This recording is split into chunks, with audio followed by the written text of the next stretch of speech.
पानीपत में अवैध धंधे का विरोध करने और दूसरे केस में महिला से बदसलूकी पर आपत्ति जताने पर असामाजिक तत्वों ने पानीपत में 3 दिन में 2 मर्डर कर दिए। पानीपत पुलिस को ऐसे तत्वों ने ऐसा करके एक तरफ से चुनौती दी है।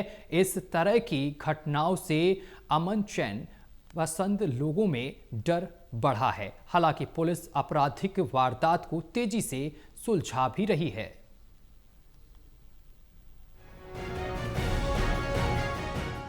पानीपत पुलिस और सीआईए बेशक गंभीर किस्म की वारदात को जल्दी क्रैक करने में सफल दिख रही हैं, पर आपराधिक किस्म के लोगों और असामाजिक तत्वों के हौसले तब भी पस्त नहीं दिख रहे। पिछले 3 दिन में 2 ऐसी वारदात हुई जिनसे लगता है ऐसे लोगों में मानो पुलिस का डर ही खत्म हो गया है। ये माहौल अमन पसंद लोगों को रास नहीं आ रहा। अभी 2 दिन पहले ही खटीक बस्ती में सट्टेबाजों और बदमाशों ने सट्टा खिलाने से मना करने पर एक शख्स की सरेआम हत्या कर दी। रविवार की रात फिर जसबीर कॉलोनी में एक असामाजिक तत्व ने बहू को अश्लील शब्द बोलने का विरोध किया तो इस बदमाश ने सुआ घोंपकर यूपी के शाहजहांपुर के एक व्यक्ति की हत्या कर दी। रोज मुझे छेड़ता है, कहीं गंदी गंदी गाली देता है मुझे। तो मैंने उससे बोला, भाई मैं तुझे कौन लगती हूँ, तू मुझे क्यों गाली देता है? तो मैंने उसे समझाया तो कुछ नहीं। और कल का है, मैं दुकान जा रही थी, 3 बजे की बात है, 3 बजे की मैं दुकान जा रही थी तो उसने मेरे पैर में ना पत्थर मार दी। इतना बड़ा पत्थर था, वही पत्थर मार के मेरे पैर में भाग गया।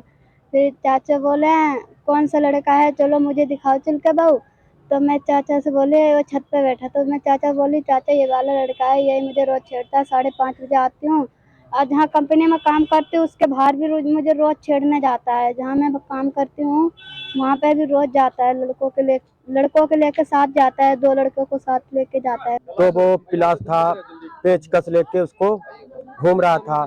हम चले गए ऊपर और वो मोटर बंद करने आया और नीचे आके बोला कि मेरे माँ बाप बुला रहे हैं, तू चल नीचे।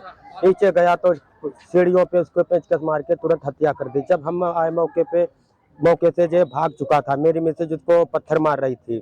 गौरतलब है कि पहली घटना में सट्टा खिलाने को मना करने की सजा बेदर्दी से हुई हत्या, तो दूसरी घटना में बहू को अपशब्द बोलने का विरोध हुआ तो यहां भी हत्या कर दी। मानो ऐसे प्रवृत्ति के लोगों में पुलिस का खौफ खत्म हो रहा है।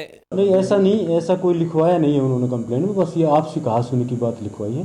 बाकी इन्वेस्टिगेशन में कोई आएगा तो फिर देखेंगे। फिलहाल पुलिस ने क्या किया? FIR दर्ज करके डेड बॉडी का पोस्टमार्टम करवाएंगे और उसको गिरफ्तार करेंगे। गौरतलब है कि इस तरह के माहौल में लगता तो है कि एक तरफ युवा पढ़ लिख कर विदेश जा रहे हैं या यहाँ की टॉप कंपनियों को तरक्की की राह पर आगे बढ़ा रहे हैं, दूसरी जमात ऐसे अर्ध शिक्षित युवाओं और निठल्लों की है जो बस इसी तरह की जिंदगी जीना चाहते हैं। अवैध शराब की तस्करी करना, सट्टा या जुआ खिलाना और अपनी दहशत बनाना, किसी ने छेड़ा तो बस उस पर पिल पड़े, ऐसे केस अब बढ़ रहे हैं। इनका इलाज तो पुलिस ही कर सकती है, नहीं तो यहाँ भी 2-2 हरियाणा बन जाएंगे। Total news Panipat bureau.